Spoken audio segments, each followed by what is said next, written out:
You see, the hardest work so far in this life is to be a pastor. Pastor is one of the hardest work so far to do in this life because there's a lot of expectation, a lot of hope, a lot of perfection. Everybody expect pastor to be perfect.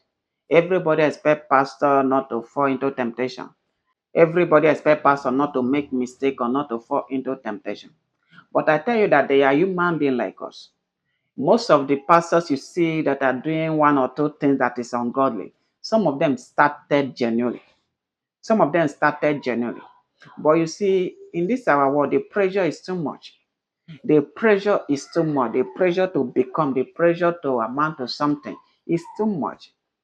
If a pastor cannot provide for his household well, even the church member will criticize and mock him. People will say, and you say you are serving God. If a pastor doesn't have anything, doesn't have a car or all that, or living in a rented house, everybody will criticize you and you say you're a pastor and God did not answer your prayer. And them also they'll be ashamed to preach to others. Because you see, you can't be preaching prosperity to others, telling people that God will bless you, and you yourself you are not seeing the blessing upon your life. Many pastors they have been married for years, they don't have children. They will pray for others and they will receive children. But if they will pray and yet they will not receive. So those pressure is what is really pushing many pastors into things they never wish. Many of them also started church many years ago. No member, nothing to show for it. But you see someone who just started 5 years or 2, 3 years, they have started going around the whole world. The whole world have started hearing their name. They have started doing crusade in the whole world and all that. And you think that the pastor or the person won't be pushed to do things just to belong. It's a lot of challenges, a lot of pressure that is mounting on pastors. They are so heavy. At times also it's church member that push them into all these things. Because you see, if you open a church and you're not prophesying, you're not seeing vision, people will not come. Nobody will trust you. Nobody will believe in the anointing upon your life. The only thing people want to see just the miracle, the prophecy, and all that. They don't care even if you call their name or tell them so and so thing happened to you, and you don't have the solution. They don't care. Provided you have called their name, they will come. That is what is pushing all these pastors into things they never wish. But I tell you that many of them, if they are alone, they cry silently. Many of them cry silently because that is not the life they plan for themselves. Many of them wish to live a good life, to serve God genuinely with all their heart. But just the circumstances and pressures of life that push them into all those things. So minimize how you criticize pastors, how you judge them. Because one day you might become one.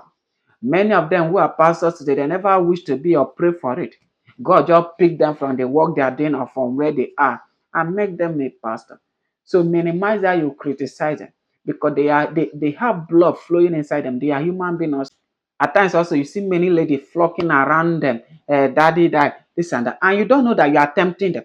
If they chase you away, you will go and be complaining that this man, you are proud, you are arrogant because God anointed, because God is using you, this and that. But you don't know what they are running away from. Most of you ladies, they are the one that go and tempt them.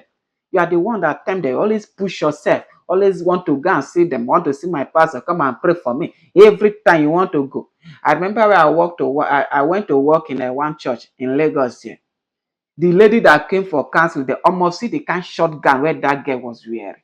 Myself, I was shocked. You are coming for counseling. You wear that kind of shotgun, very short, you not even reach knee at all, and singlet. When I saw the things, me myself, I was just pitying the pastor because see that great temptation, and you go and meet him alone in his office. So you see that most of you are the one that is even pushing them into all these things. But you come on social media, you will talk, you condemn them, you blame them, you insult them without knowing the sacrifice. And many ladies also want to marry pastors just because they just want to be seen or want to be known, but they don't know the sacrifice that follows it. You don't know that pastors who is leading thousands of ladies, that, that temptation will surely come. Temptations will surely come. Temptations will surely come. So if you know that you don't have the strength to endure all those things, you better don't marry pastors. Most of you will go and marry pastor, then after that, once you see your pastor with another lady or whatever, you start shouting, you want to bring the man down, you want to destroy the man's life and all that. But nobody forced you to marry him because you did not ask question well.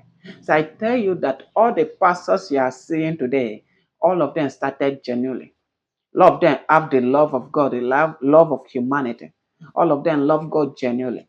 It's just the circumstances and pressures of life that are pushing them into things they never wish.